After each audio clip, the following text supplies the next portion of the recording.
One of the basic foundations of any sort of hunting dog or pet is obedience, right? If the dog doesn't listen to me right here, what are the chances that he's going to listen to me when he's out in the field and he's got a nose full of scent, he's overexcited?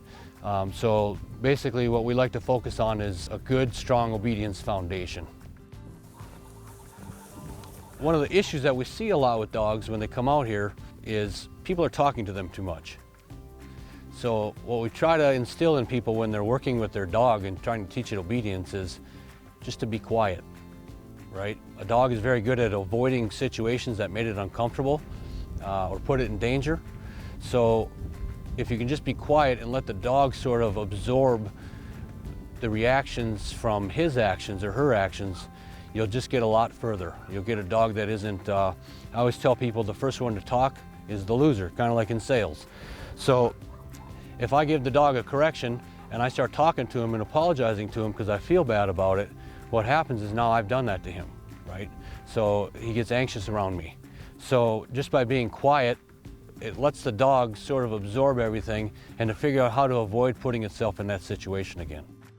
So here I've got Henny, who's about a 6-month-old Labrador. What we're trying to teach Henny today is how to obey and how to heel, essentially. So we're gonna keep this very simple. We're not gonna talk to her a lot. We're gonna ask her to do something, and then we're just gonna simply give her little corrections when she gets out of line. So Henny, heel.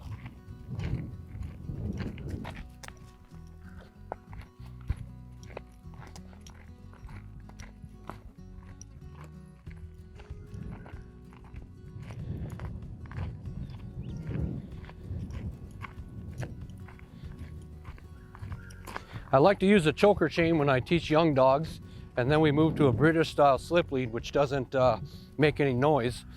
But this one here with the chains clinking, it helps the dog to sort of adjust itself and to learn what we're asking of it.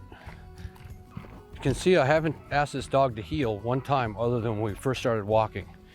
Essentially, that's because we want the dog, when we ask the dog to heel, we want it to continue to heel until we ask it to do something different. And in this case, this would be a good example right here. Sit.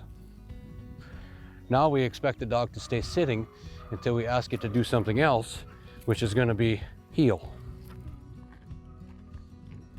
You can see she's doing pretty well with this distraction here. So now what we're going to do, we've got actually 2 dogs. We've got Tyler here with Knox, and we're going to give her a distraction. We're going to walk right up to Knox. We're going to ask Knox to sit there, to stay sitting, which may be a little tough for him, but heel. But at the end of the day, they're both going to do it, and this is sort of when the obedience starts to sink in with the dogs.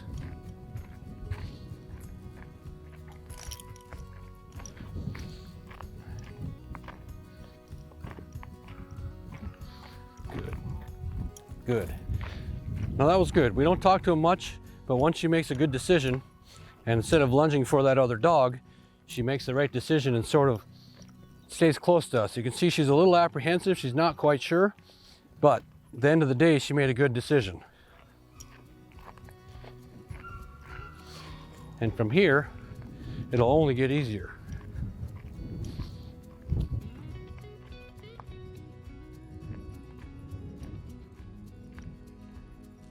Once we get this dog to understand to not be so impulsive going through gates and doors, not being distracted by other dogs, then when we transition the dog into, say, even the grass, we start doing obedience out there, or we move to the field and the dog starts hunting, it's just much easier. The dog understands that the commands and what we're asking of it are much simpler. They understand it versus us pressuring the dog and going out and using extra force that's not needed.